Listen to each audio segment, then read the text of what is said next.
Hello friends, कैसे हैं आप लोग। मेरा नाम है डॉक्टर कंचन किशोर रावत और आज के हमारे इस वीडियो में हम बात करने वाले हैं एक बहुत ही इंटरेस्टिंग और बहुत ही इम्पॉर्टेंट सब्जेक्ट के बारे में, जो कि है इंडियन कॉन्ट्रैक्ट एक्ट 1872। इस वीडियो में हम इस एक्ट का एक जनरल इंट्रोडक्शन और कुछ इम्पॉर्टेंट पॉइंट्स जो हमारे लिए जानना बहुत ज़रूरी है उसके बारे में बात करेंगे। ठीक है दोस्तों, तो चलिए शुरू करते हैं। देखिए दोस्तों, अगर आप इंडिया में रहते हैं और आपने कोई कॉन्ट्रैक्ट किया, आप किसी कॉन्ट्रैक्ट में एंटर हुए, तो जो वो कॉन्ट्रैक्ट होगा उसके ऊपर जो लॉ अप्लाई होगा उसका नाम है इंडियन कॉन्ट्रैक्ट एक्ट 1872। कहने का मतलब ये है कि जो आपने वो कॉन्ट्रैक्ट बनाया है वो कॉन्ट्रैक्ट इस लॉ के अकॉर्डिंग होना चाहिए। ठीक है दोस्तों, अब हम बात करते हैं कि इस एक्ट के अंदर टोटल कितने सेक्शन हैं और उनका डिवीज़न कैसे हुआ है। ठीक है, जब ये एक्ट बना था 1872 में, तो इस एक्ट में जो टोटल सेक्शन थे वो थे आपके 266। ठीक है दोस्तों, लेकिन प्रेजेंट टाइम पे इंडियन कॉन्ट्रैक्ट एक्ट में 266 सेक्शन नहीं है। ठीक है, इसका डिवीजन किस तरीके से हुआ है, देखिए। सबसे पहले जो सेक्शन 1 से लेकर 75 तक है वो बात करता है जनरल प्रोविजंस के। इसमें क्या है कि ये जो सेक्शन 1 से लेकर 75 तक है, ये सेक्शन सारे कॉन्ट्रैक्ट पे अप्लाई होगा इरिस्पेक्टिव ऑफ देयर नेचर, वो किसी भी नेचर के क्यों ना हो। सेक्शन 1 से लेकर 75 तक जो है वो सब सारे कॉन्ट्रैक्ट्स पे अप्लाई होगा, क्योंकि ये जनरल प्रोविजंस के बारे में बात करता है। ठीक है, उसके बाद के जो सेक्शन थे आपके, सेक्शन 76 से लेकर 123 तक, वो बात करते थे सेल ऑफ गुड्स के बारे में, कि जो सामान होगा, जो गुड्स होंगे, उनको बेचा कैसे जाएगा, उसके बारे में बात करते थे। और ये जो पार्ट है 76 से लेकर 123 तक, इसको क्या कर दिया, इसको रिपीट कर दिया गया था। कब किया गया था रिपीट? 1930 में। 1930 में इस सेक्शन 76 से लेकर 123 तक रिपीट हो गया, क्योंकि 1930 में एक अलग से एक्ट बना दिया गया जिसका नाम था सेल ऑफ गुड्स एक्ट 1930। ठीक है दोस्तों, तो इंडियन कॉन्ट्रैक्ट एक्ट में सेक्शन 76 से लेकर 123 तक प्रेजेंट टाइम पे ये सेक्शंस नहीं हैं। उसके बाद अगर हम बात करें सेक्शन 124 से 238 तक, तो ये बात करते हैं स्पेशल कॉन्ट्रैक्ट के बारे में। जब आप इन सेक्शंस को रेफर करेंगे तो आप इसमें देखेंगे कुछ स्पेशल टाइप के कॉन्ट्रैक्ट मेंशन किए गए हैं, जैसे कि गारंटी हो गया, आपका एजेंसी हो गया, आपका बेलमेंट हो गया। ठीक है, तो ये सारे जो स्पेशल टाइप के कॉन्ट्रैक्ट है, ये सेक्शन 124 से 238 तक कवर होते हैं। राइट, आफ्टर दैट सेक्शन 239 से 266 तक ये बात करते थे पार्टनरशिप के बारे में। राइट, लेकिन ये इन पर्टिकुलर सेक्शन को भी रिपील कर दिया गया 1932 में। 1932 में एक अलग से एक्ट बनाया गया जिसका नाम था इंडियन पार्टनरशिप एक्ट 1932। तो ये वाले सेक्शंस भी इंडियन कॉन्ट्रैक्ट एक्ट से हटा दिए गए, रिपील कर दिए गए। तो प्रेजेंट में अगर हम बात करें तो प्रेजेंट में इंडियन कॉन्ट्रैक्ट एक्ट को आप दो पार्ट्स में डिवाइड कर सकते हैं। पहला है सेक्शन 1 से लेकर 75 तक, जो बात करता है जनरल प्रोविजंस के, और section after that section 124 to 238 जो बात करते हैं स्पेशल कॉन्ट्रैक्ट की। अगर आप बैचलर्स कर रहे हैं तो आपको पता होगा कि सेक्शन 1 से लेकर 75 तक जो है वो आपका कॉन्ट्रैक्ट फर्स्ट में कवर होता है, और आपका सेक्शन 124 से लेकर 238 तक कॉन्ट्रैक्ट सेकंड में कवर होता है। ठीक है दोस्तों, तो ये तो था इसका डिवीजन कैसे किया गया है और प्रेजेंट टाइम पे आप लोगों को कितने सेक्शंस इसमें पढ़ने हैं। क्योंकि जब हम लॉ कर रहे थे तो सबसे ज़्यादा प्रॉब्लम हमें यही चीज़ क्रिएट करती थी कि इस पर्टिकुलर एक्ट में तो इतने सारे सेक्शन हम कैसे याद रखेंगे। तो कहीं ना कहीं थोड़ा बहुत आपका बर्डन जो है वो कम किया है 1930 के एक्ट ने एंड 1932 के एक्ट ने। ठीक है दोस्तों, तो चलिए, ये तो था इसका डिवीजन ऑफ सेक्शन के बारे में डिस्कशन। हम आगे बात करेंगे इसके कुछ इंपॉर्टेंट पॉइंट्स जो कि हमारे लिए जानना बहुत ज़रूरी है। ठीक है दोस्तों, तो चलिए जानते हैं। करना है कुछ इंपॉर्टेंट पॉइंट्स के बारे में, जैसे कि जो सबसे पहला हमारा इंपॉर्टेंट पॉइंट है वो ये है कि इंडियन कॉन्ट्रैक्ट एक्ट जो आपका है वो एक प्री कॉन्स्टिट्यूशनल लॉ है। प्री कॉन्स्टिट्यूशनल लॉ मतलब वो कानून होते हैं जो कि हमारे संविधान से पहले बने हुए हों, क्योंकि आप लोगों को इसके ईयर से ही पता चलता है कि ये जो कानून है ये हमारे संविधान बनने से पहले का कानून है। तो हमारे माइंड में ये क्वेश्चन अराइज होता है कि जिस समय ये एक्ट बनाया गया था उस समय इंडियन पार्लियामेंट तो एग्जिस्टेंस में नहीं थी, है ना, क्योंकि आज की अगर हम बात करें तो हमारा अगर कोई कानून बनाता है तो वो हमारी पार्लियामेंट बनाती है, हमारे लिए, आप लोगों को पता ही होगा। तो उस टाइम पे Indian parliament is not in existence, so the this is the body which responsible for passing the Indian Contract Act 1872। 1872 में जब ब्रिटिश पीरियड था हमारी कंट्री में, तो ब्रिटिशर्स का जो लेजिस्लेचर था, बेसिकली ब्रिटिश इंडिया के लिए जो लेजिस्लेचर था उसका नाम था इंपीरियल लेजिस्लेटिव काउंसिल। जैसे हमारे आज पार्लियामेंट है, उसी तरीके से जो विधायिका थी, हम जिसे विधायिका बोल सकते हैं, वो विधायिका जो थी ब्रिटिश पीरियड में वो थी इंपीरियल लेजिस्लेटिव काउंसिल। ठीक है, तो इंपीरियल लेजिस्लेटिव काउंसिल ने 1872 में इंडियन कॉन्ट्रैक्ट एक्ट को क्या किया, इनैक्ट किया। ठीक है दोस्तों, अगर हम इस काउंसिल के बारे में बात करें तो ये काउंसिल जो है आपकी 1861 में बन गई थी और 1861 से लेकर 1947 तक ये काउंसिल वर्किंग में थी। ठीक है, क्योंकि आपको पता है 15 अगस्त 1947 से हमारी कॉन्स्टिट्यूंट असेंबली जो है वो एग्जिस्टेंस में आ गई थी। तो इसका मतलब 14 अगस्त 1947 तक हमारा जो है इंपीरियल लेजिस्लेटिव काउंसिल जो है वो इंडिया के लिए लॉ बना रही थी, जो कि ब्रिटिशर्स के द्वारा कंट्रोल की जाती थी। ठीक है, तो ये आप लोगों को क्लियर हो गया है, क्योंकि ये एक प्री कॉन्स्टिट्यूशनल लॉ है, तो इसको जो बनाया गया है वो किसने बनाया है, इसको बनाया है इंपीरियल लेजिस्लेटिव काउंसिल ने। इस पॉइंट को आप याद रखिए, ये कभी कभी ये जो क्वेश्चन है ये आप लोगों के एग्जाम्स में बहुत बार पूछ लिया जाता है कि इंडियन कॉन्ट्रैक्ट एक्ट को किसने पास किया था। ठीक है दोस्तों, अब दूसरी बात हमारे पास ये है कि क्योंकि ये एक प्री कॉन्स्टिट्यूशनल लॉ है, तो जाहिर सी बात ये है कि संविधान बनने के बाद, अगर आप लोगों ने कॉन्स्टिट्यूशन पढ़ा होगा तो कॉन्स्टिट्यूशन का आर्टिकल 13 ये कहता है कि अगर कोई लॉ जो कि इंडियन कॉन्स्टिट्यूशन के कमेंसमेंट से पहले के कानून हैं, अगर वो कानून भारत संविधान के पार्ट 3 यानी फंडामेंटल राइट्स को वॉयलेट करते हैं, तो वो कानून वॉइड डिक्लेयर कर दिए जाएंगे।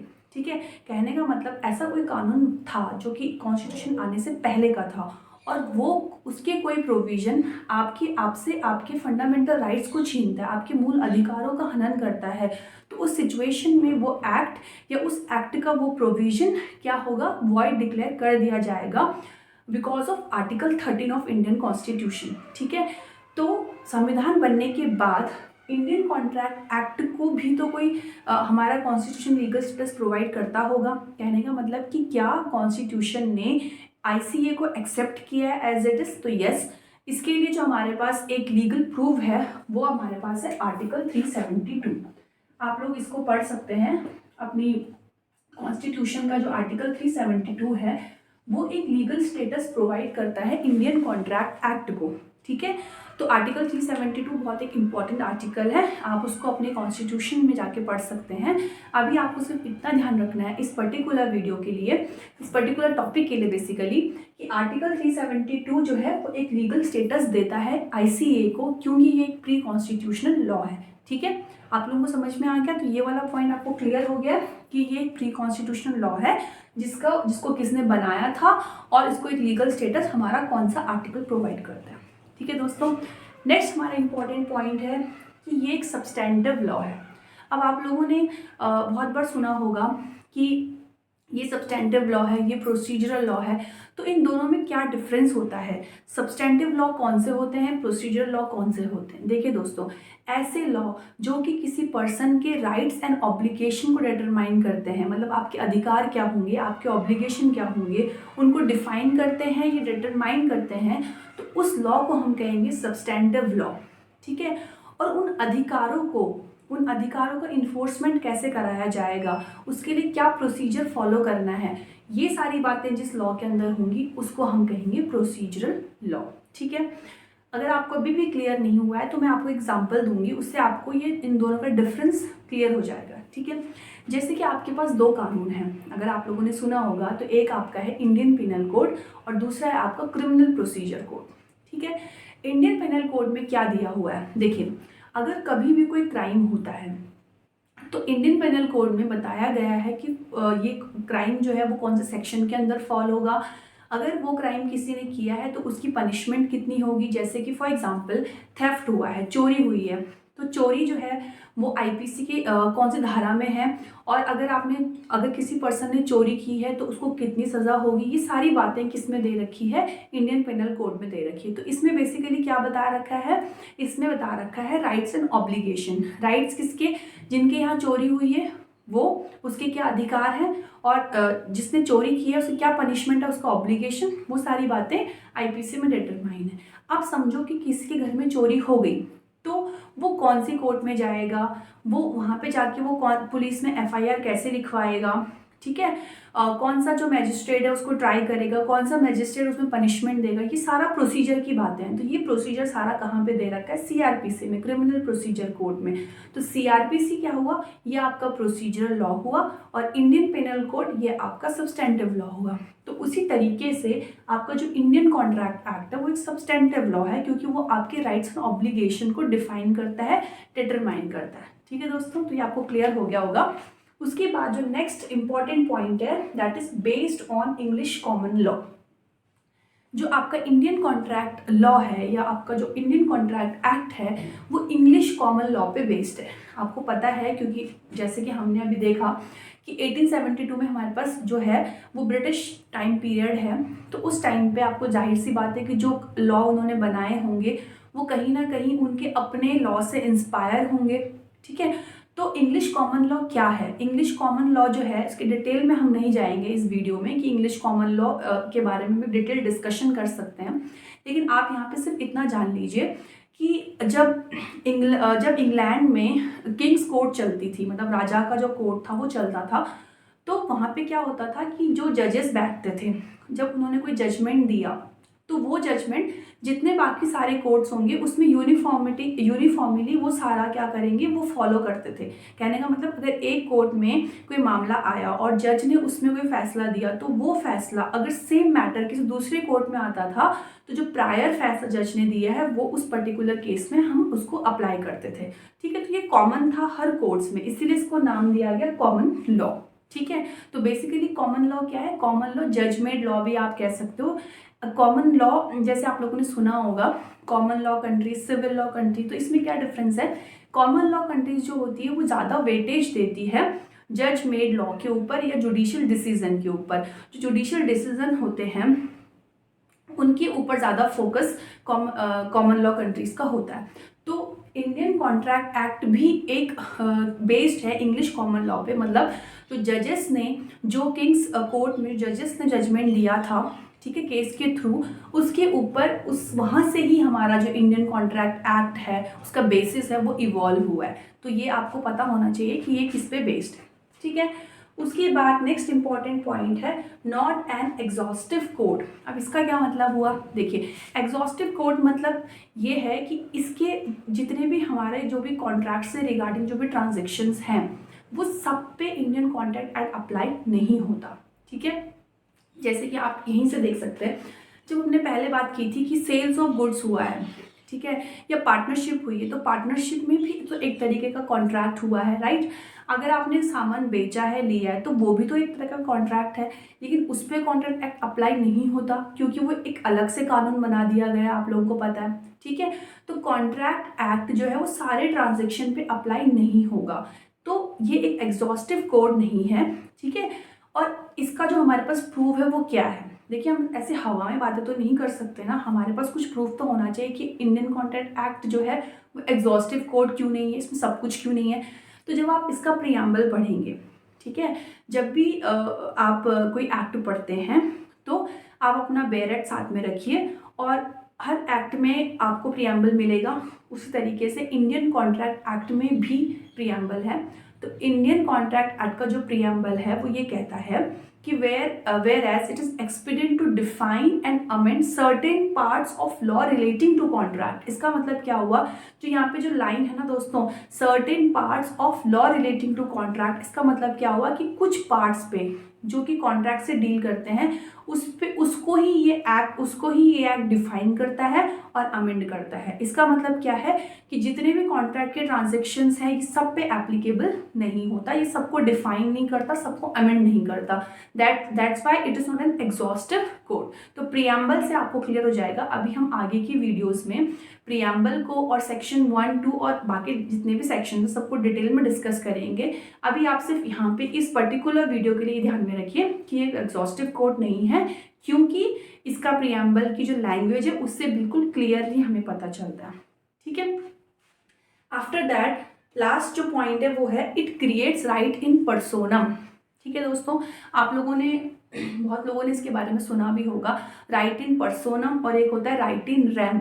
ठीक है, राइट इन पर्सोनम का मतलब होता है ऐसा अधिकार जो आपको किसी पर्टिकुलर पर्सन के अगेंस्ट अवेलेबल है। ठीक है, और राइट इन रेम का मतलब होता है a right which is available to you against the whole world. इसका मतलब क्या हुआ कि अगर ए ने बी के साथ कॉन्ट्रैक्ट किया, ठीक है, और बी ने उस कॉन्ट्रैक्ट को फुलफिल नहीं किया, तो ए के पास अधिकार है कि वो बी के अगेंस्ट केस फाइल करके अपनी रेमेडी क्लेम कर सकता है। तो यहाँ पे क्या हुआ कि ए का जो अधिकार है वो सिर्फ बी के अगेंस्ट है। इसका मतलब वहाँ पर उसके पास राइट इन पर्सोनम है, a right available against only one person. ठीक है, उसको हम कहते हैं राइट इन पर्सोनम, जहाँ पे आपको अधिकार होता है कि आप किसी पर्टिकुलर पर्सन से ही रेमेडी क्लेम कर सकते हैं, तो उसे हम कहते हैं राइट इन पर्सोनम। तो कॉन्ट्रैक्ट जो है, कॉन्ट्रैक्ट एक्ट जो है वो राइट इन पर्सोनम क्रिएट करता है। ये आपको पता चल गया होगा क्यों, क्योंकि कॉन्ट्रैक्ट में क्या होता है, कॉन्ट्रैक्ट में जो पार्टीज होती हैं आपस में, जो दो पार्टीज हैं उनके बीच में अगर कॉन्ट्रैक्ट हुआ है और एक पार्टी ने अगर कॉन्ट्रैक्ट फुलफिल नहीं किया, तो दूसरी पार्टी के पास राइट है कि वो क्या कर सकता है, अपनी रेमेडी उस पार्टी से क्लेम कर सकता है। ठीक है, तो ये आपके कुछ इंपॉर्टेंट पॉइंट्स थे जो आप लोगों को पता होना चाहिए कॉन्ट्रैक्ट एक्ट के बारे में। ठीक है, और भी कुछ इंपॉर्टेंट बातें हैं, जैसे कि ये कब इनैक्ट हुआ था, तो इसकी जो इनैक्टमेंट डेट है वो है 25 अप्रैल 1872। ठीक है, और दूसरी जो कमेंसमेंट की जो डेट है वो है 1 सितंबर 1872। ठीक है, तो दोनों डिफरेंट है, आपको ये याद रखनी है। आपके बहुत बार आपके कॉम्पिटिटिव एग्जाम में प्री में पूछ लिया जाता है कि कॉन्ट्रैक्ट एक्ट की इनैक्टमेंट डेट क्या है, तो वहाँ पे आपको ऑप्शन दोनों दे देंगे, तो कंफ्यूज नहीं होना है। इनैक्टमेंट डेट जिस दिन ये पास हुआ था वो है 25 अप्रैल 1872 को, और ये कमेंसमेंट कब से हुआ, कब से इसने वर्क काम करना शुरू किया, तो वो है 1 सितंबर 1872। इसी दिन आपका एक दूसरा एक्ट भी बना था जिसका नाम है इंडियन एविडेंस एक्ट 1872। तो आप याद रख सकते हैं इंडियन एविडेंस एक्ट और आपका इंडियन कॉन्ट्रैक्ट एक्ट की जो कमेंसमेंट डेट है वो दोनों की सिमिलर है, दैट इज 1 सितंबर 1872। दूसरी बात, टोटल कितने इसमें चैप्टर्स हैं, तो हम लोगों ने जैसे बात की थी कि जब ये एक्ट बना था उस टाइम इसमें टोटल जो सेक्शन थे वो थे 266।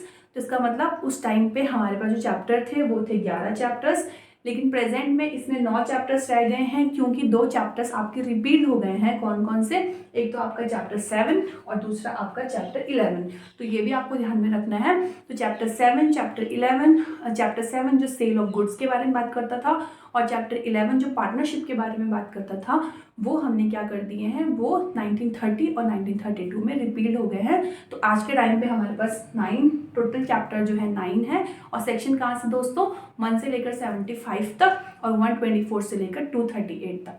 ठीक है, तो ये कुछ इंपॉर्टेंट बातें थी कॉन्ट्रैक्ट एक्ट के बारे में। किसी भी एक्ट को शुरू करने से पहले आपको उसके बारे में उसका थोड़ा सा बैकग्राउंड जानना ज़रूरी है।